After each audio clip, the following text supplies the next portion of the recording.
बिस्मिल्लाहिर्रहमानिर्रहीम। अस्सलामुअलैकुम। मोटरसाइकिल का इंजन नंबर और चेसिस नंबर चेक करना बहुत ही आसान है। ये देख लें, ये इस मोटरसाइकिल का चेसिस नंबर लिखा हुआ है। इसी के साथ गियर शिफ्ट पैडल के नीचे ये देख लें, ये इंजन नंबर लिखा हुआ है। ये देख लें, ये इस मोटरसाइकिल का इंजन नंबर लिखा हुआ है।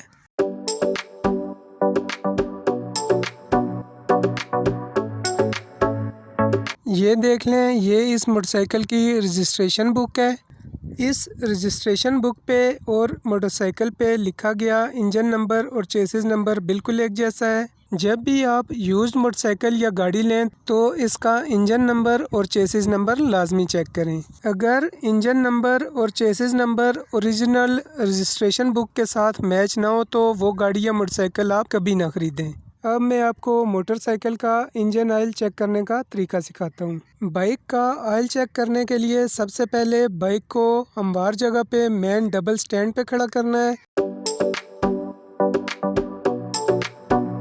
फिर इस इंजन ऑयल गेज को खोलना है।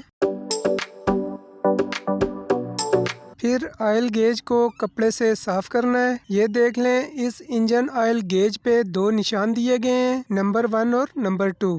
इंजन ऑयल का लेवल इन दो निशान के दरमियान होना चाहिए और ज़्यादा बेहतर ये है कि ऑयल का लेवल ऊपर वाले निशान नंबर 2 तक हो। अब मैंने ऑयल गेज को साफ करके इंजन में डाल दिया है और चूड़ी कसे बिना दोबारा बाहर निकाल लिया है। ये देख लें, मेरे बाइक इंजन का ऑयल पूरा है और इसका लेवल ऊपर वाले निशान तक है। इंजन की बेहतरीन कारकर्दगी के लिए हर 1000 किलोमीटर के बाद ऑयल चेंज करवाना लाजमी है। अब मैं आपको कार्बोरेटर की डिटेल बताता हूँ।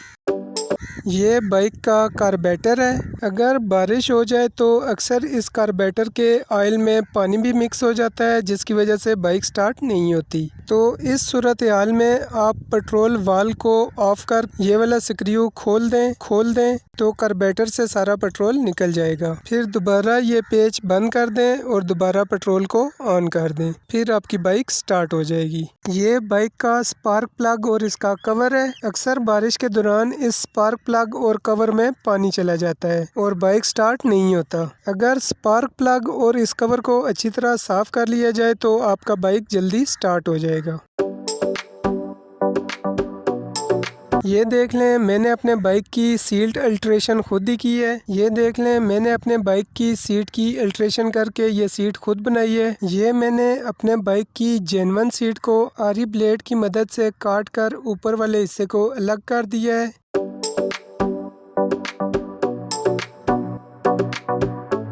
फिर मैंने नरम सोफे वाले फोम को काट के बाइक की सीट के ऊपर लगा के उसको टांग दिया है। जेन्युइन सीट को मैंने इसलिए काटा क्योंकि न्यू फोम इस सीट पे एडजस्ट नहीं होना था।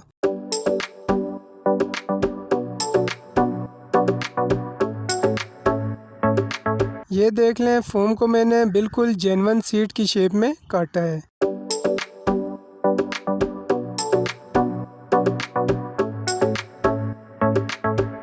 अब मैंने सीट पे कवर चढ़ा दिया है। ये अल्टर की हुई सीट है और ये सीट बिल्कुल नरम और आरामदेह है। अब मैं आपको बाइक की बैटरी का पानी चेक करने का तरीका बताता हूँ। सबसे पहले मैंने इस स्क्रू को ओपन कर लिया है।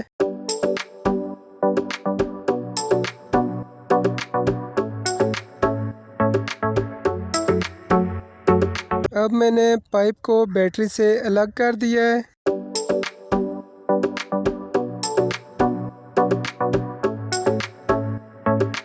अब मैंने बैटरी की वायर्स को भी खोल दिया है।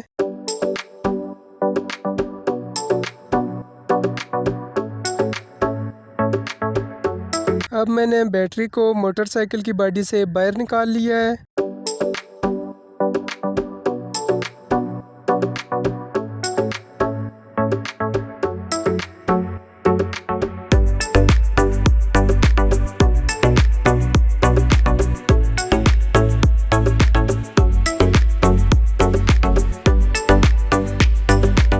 ये देख लें बैटरी पे दो लेवल दिए गए हैं। नीचे वाली लाइन लो लेवल को जाहिर करती है और ऊपर वाली लाइन अपर लेवल को जाहिर करती है। इन दोनों लेवल्स का मतलब ये है कि अगर बैटरी में पानी की मिकदार लो लेवल से कम होगी तो बैटरी ख़राब होगी, और अगर बैटरी में पानी की मिकदार अपर लेवल से ज़्यादा होगी तो पानी बैटरी से बाहर गिरेगा। बैटरी में पानी का लेवल हमेशा ऊपर वाली लाइन तक होना चाहिए या इन दोनों लाइंस के दरमियान तक होना चाहिए।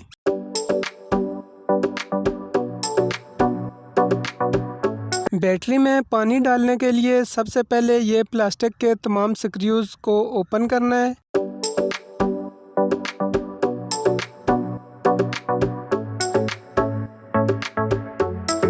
फिर इन होल्स में पानी अपर लेवल तक डालना है। ये देख लें इस बैटरी में पानी अपर लेवल तक डला हुआ है। अब मैं आपको मोटरसाइकिल का फ्यूज़ चेक करने का तरीका सिखाता हूँ। ये देख लें इस वाइट कवर में फ्यूज़ लगा हुआ है। अब मैं आपको मोटरसाइकिल का फ्यूज़ चेक करने का तरीका सिखाता हूँ। ये देख लें इस वाइट कवर में फ्यूज़ लगा हुआ है। अगर आपके मोटरसाइकिल में वायरिंग का कोई भी मसला आ जाए, लाइट ना जले, इंडिकेटर्स ऑन ना हो या बाइक स्टार्ट ना हो, तो आप सबसे पहले ये वाला फ्यूज़ चेक करें। अगर फ्यूज़ ख़राब हो तो इसी वैल्यू का फ्यूज़ दोबारा बाइक में लगा दें तो आपका मसला हल हो जाएगा।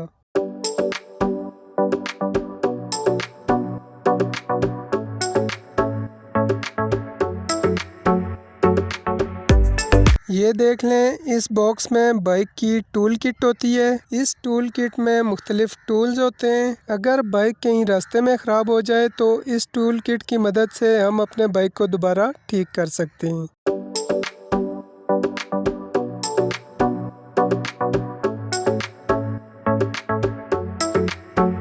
ये मोटरसाइकिल के टैंक से आने वाले पेट्रोल का वाल है।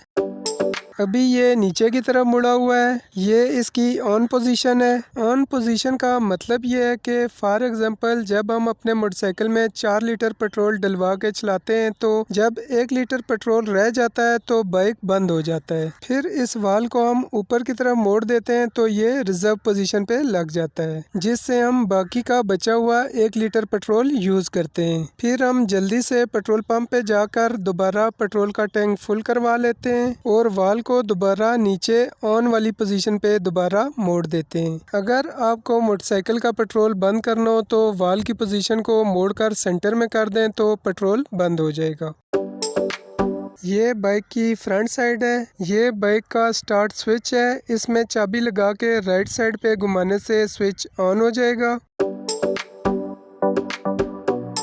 स्विच ऑन होते ही ये वाली ग्रीन लाइट ऑन हो जाएगी। इस लाइट के ऊपर N लिखा हुआ है। इसका मतलब ये है कि अभी मोटरसाइकिल न्यूट्रल हालत में है। अगर मोटरसाइकिल का गियर डला हो तो ये लाइट ऑन नहीं होती। ये स्पीड मीटर है। CD70 मोटरसाइकिल की maximum speed 80 kilometre per hour होती है। मोटरसाइकिल चलाने की बेहतरीन और सेफ स्पीड 60 होती है। मैं खुद भी मोटरसाइकिल 60 की स्पीड में चलाता हूँ।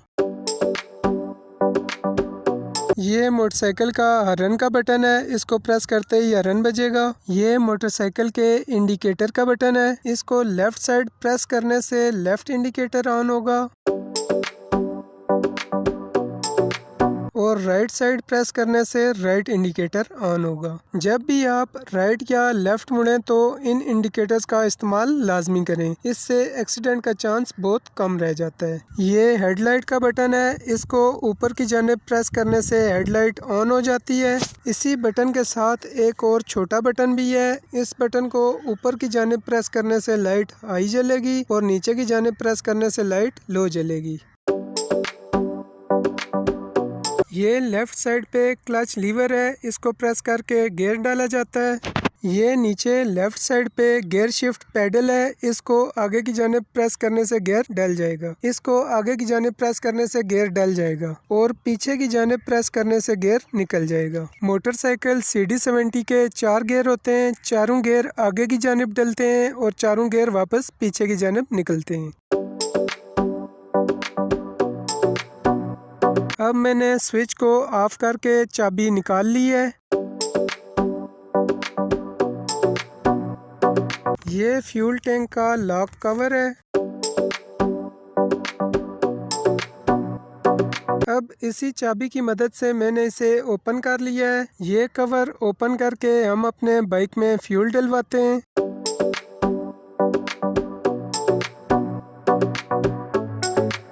अब दोबारा इस कवर को मैंने बंद कर दिया है।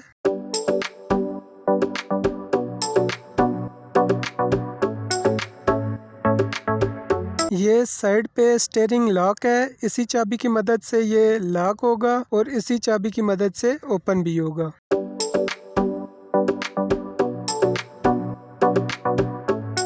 अब देख लें स्टीयरिंग मुकम्मल तौर पे लॉक हो चुका है। होंडा मोटरसाइकिल के steering lock, fuel tank lock और स्टार्ट स्विच की एक ही चाबी होती है। ये तमाम चीज़ें एक ही चाबी से खुलती हैं।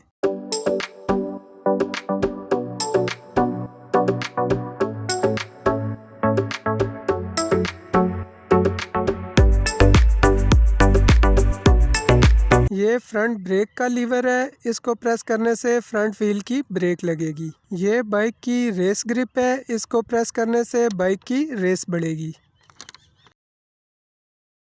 वीडियो डिटेल से देखने के लिए आप अपनी YouTube की सर्च बार में मेरे YouTube चैनल रफ़ाकत अली ऑफिशियल को सर्च करके ओपन करें।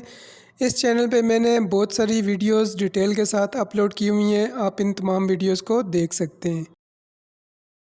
वीडियो डिटेल से देखने के लिए आप अपनी YouTube की सर्च बार में मेरे YouTube चैनल रफ़ाकत अली ऑफिशियल को सर्च करके ओपन करें।